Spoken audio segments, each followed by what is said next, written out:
Kadif Propam, kemudian mengawal istrinya dan mengawal anaknya. Tim kuasa hukum keluarga, Komarudin Simanjuntak, mengungkap sebuah fakta di hari meninggalnya Brigadir J pada Jumat 8 Juli 2022. Komarudin mengantongi data percakapan terakhir antara Brigadir J dengan orang tua, beserta kakak dan adiknya.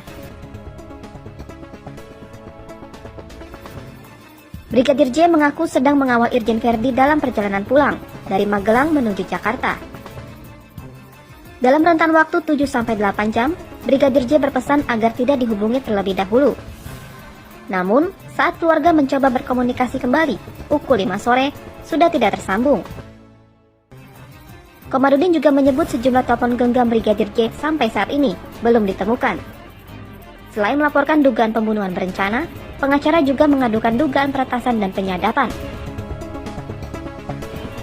Brigadir J disebut Mabes Polri tewas setelah baku tembak dengan Baradae di rumah dinas Irjen Verdi Sambo.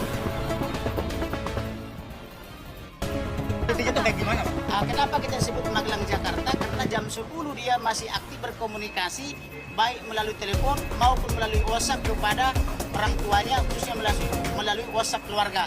Tetapi setelah jam 10 almarhum ini minta izin mau mengawal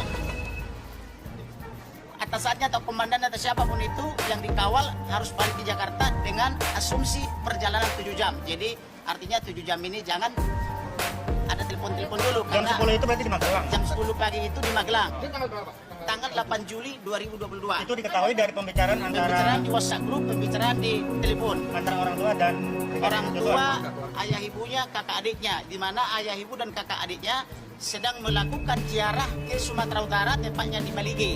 Jadi percakapan mereka terakhir itu ada di Balige, Sumatera Utara dengan korban di Magelang. Nah, tapi setelah jam 10 dia minta izin untuk melakukan pengawalan balik di Jakarta.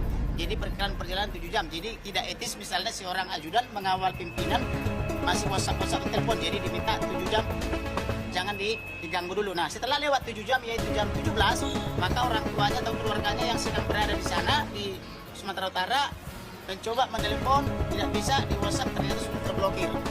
Dengan terblokirnya dan nomor-nomor mereka, baik kepada ayah ibunya, termasuk kakak adiknya, termasuk di WhatsApp group, maka mereka mulai gelisah.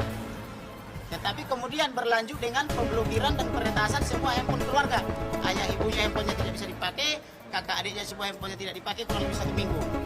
Jadi artinya ini ada dugaan pembunuhan terencana, sehingga bagaimana caranya handphone itu bisa dikuasai passwordnya. Berarti sebelum dia dibunuh, ada dulu ini dugaan pemaksaan untuk membuka password handphone.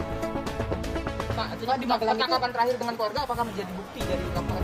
Bagaimana? Percakapan terakhir dengan keluarga. Percakapan itu nanti biarlah itu tugas penyidik nanti.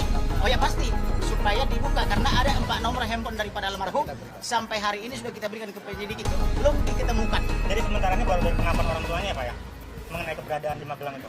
Ada buktinya karena rekaman elektronik itu adalah bukti berdasarkan undang-undang ITE. Jadi bukti itu diatur dalam pasal 184 KUHP, juga diatur dalam undang-undang ITE. Jadi percakapan elektronik atau surat elektronik itu termasuk sebagai bukti. Dilampirkan hari ini.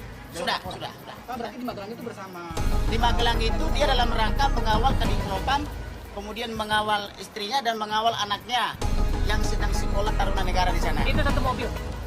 Kalau satu mobil atau berapa mobil saya nggak paham, tapi diberitahu kepada orang tuanya untuk mengawal ke sana.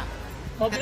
Tapi baliknya dari Magelang ke Jakarta, apakah satu mobil atau beda hari, kami belum dapat informasi untuk itu. Mobilnya belum jadi barang bukti, ini bagaimana? Mobilnya kami minta untuk segera dilakukan pemeriksaan dan atau penyitaan atau pengamanan, karena ini suatu perkara yang sangat ajaib, terjadi pembunuhan di suatu tempat tapi tidak ada yang ditangkap atau diamankan. Lokasi tidak dilakukan olah TKP dan juga tidak dipasang polis lain.